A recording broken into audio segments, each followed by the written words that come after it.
Welcome back. Today we're talking about a very exciting book that combines a lot of different elements such as Africa, such as aviation, such as a super strong and inspirational female character. And the book that we're talking about is a classic called West by Night by Beryl Markham, which is the autobiography of this lady who was, in fact, the first pilot to fly solo across the Atlantic from England to North America in 1936.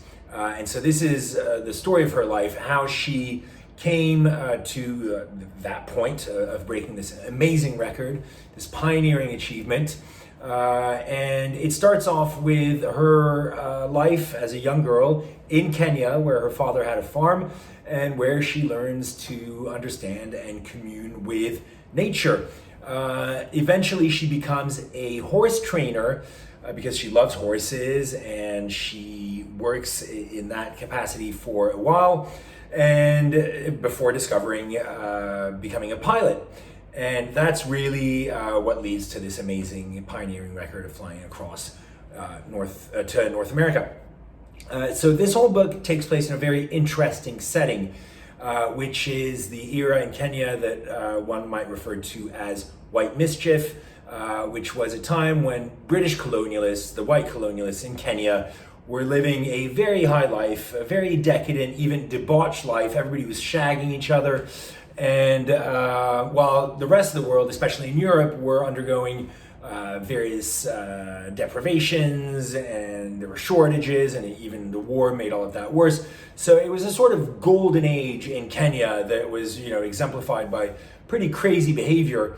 It's an era, of course, that was shown previously in the book Out of Africa by Blixen. We'll talk about that in a minute, which was, of course, made into a movie starring Meryl Streep and Robert Redford. So we're in that sort of era. If you're interested in another great movie about that era, then I'd recommend the movie White Mischief, which is with Joss Ackland, Charles Dance, and Greta Scacchi. It's very dark, but it illustrates very nicely that sort of somewhat immoral era in the history of Kenya. So coming back to the life of this person, she had this career as a horse trainer. There's an amazing scene in the book where she is at the first race, where one of her horses is racing. The stakes are pretty high. She paints an amazing picture of the setting of these sort of Brits in Kenya in the 30s who enjoy this sort of leisurely activity of watching horse races and betting on racing. It's really a quite phenomenal moment of the book, actually, and I'd almost say it's the highlight of the book. I really enjoyed that bit. But eventually she gets into piloting airplanes, and you see her evolution of how she learns, how she trains in Kenya with these very early models of airplanes, very basic, basically made of metal and canvas, and the instruments are pretty rudimentary. And this is where the book actually intersects quite a bit with Out of Africa by Blixen.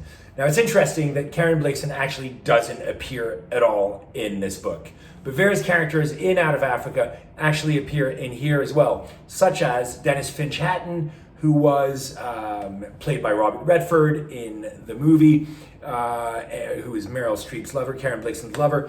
And here he makes an appearance as a fellow pilot and a very decent man. And so it's interesting to see that. And then the other person from Out of Africa who makes a pretty significant appearance in this book is the Baron von Blixen, who is Blixen's husband, who in the movie is depicted as this kind of quite horrible guy. But here in the book, Beryl Markham describes him with the unforgettable sentence that he was a rogue of titanic proportions, which sounds like exactly the kind of person I'd love to hang out with. But so he, Baron von Blixen, and Beryl Markham form a sort of gruesome twosome of adventurers who go off to do these amazing safaris in the jungle, flying around to these improbable spots. Obviously, all the stuff about hunting elephants has aged pretty badly, but at the time it was a pretty acceptable hobby, shall we say. And then he and Beryl Markham go off on this amazing adventure where they fly from Nairobi to London via Sudan, Egypt, Libya, and they get all sorts up to all sorts of hijinks and crazy adventures flying through Italian fascist lines, and I mean, it's just really, really inspirational. And in comparison to all of this, the actual record of her flying across the Atlantic in 1936 is comparatively a bit boring. It's actually the least interesting bit of the book. It's relatively quick, but that is of course where the title comes from, Flying West by Night. She was the first person to fly west across the Atlantic solo, and so that whole section I actually found the least inspirational, but that's not because it was boring, but maybe because the rest of it is so exciting and just so well written that in comparison, this amazing achievement pales in comparison a little bit. What I liked most about this book was how it just gave this incredible feeling of freedom and of possibility and achievement and opportunity, especially for a woman in an era where those opportunities and those choices must have been incredibly limited. And this lady just doesn't shy away from any sort of challenge and pursues all these opportunities, very headstrong. And I found that incredibly inspirational. But there are other constituencies for this book to whom I'd recommend this book wholeheartedly. Anybody who's in the market for a really strong book on Africa, and a very authentic voice on Africa. I thought this was absolutely beautifully done.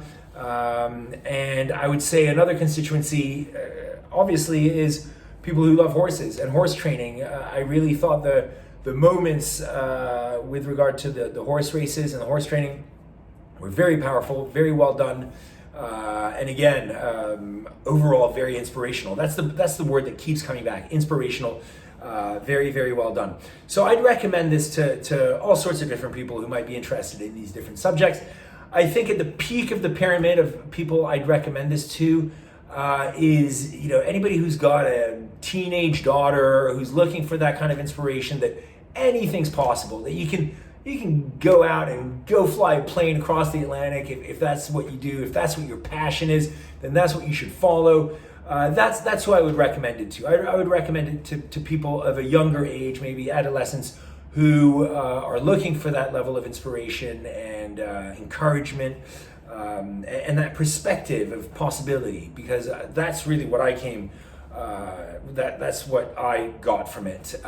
The prose is absolutely beautiful, maybe a little bit difficult for younger age groups, but it is very beautiful. Hemingway was apparently a huge fan of the way she wrote, and it is extremely beautiful. It's not quite as tight as Hemingway. It's a little bit more verbose, a little bit more florid, but that's okay. There is a little bit of a English traditionalist angle to the prose. Again, that's fine. It lends a certain authenticity to the voice, which I quite liked. There was some controversy that it was impossible that a woman could write like this. So there were people saying that, she didn't write it. It was her husband, her second husband, who wrote it, which I just think is as stupid as the people who say that Shakespeare didn't write the plays because he wasn't an aristocrat. I think that the authenticity, the genuine aspect of the voice is so strong that I just think that controversy is absolutely rubbish. So anyway, really a powerful book. Aviation, Africa, horse training, strong women. What else do you need? This is a massive combo, and I really enjoyed it. And if any of those subjects appeal to you, then I would really recommend it. I'd love to hear from any of you with regard to books that you've read about Africa or aviation that you loved and that you might want to recommend to me or to the group. Please add them to your comments. And looking forward to hearing from all of you. Thanks a lot. Bye.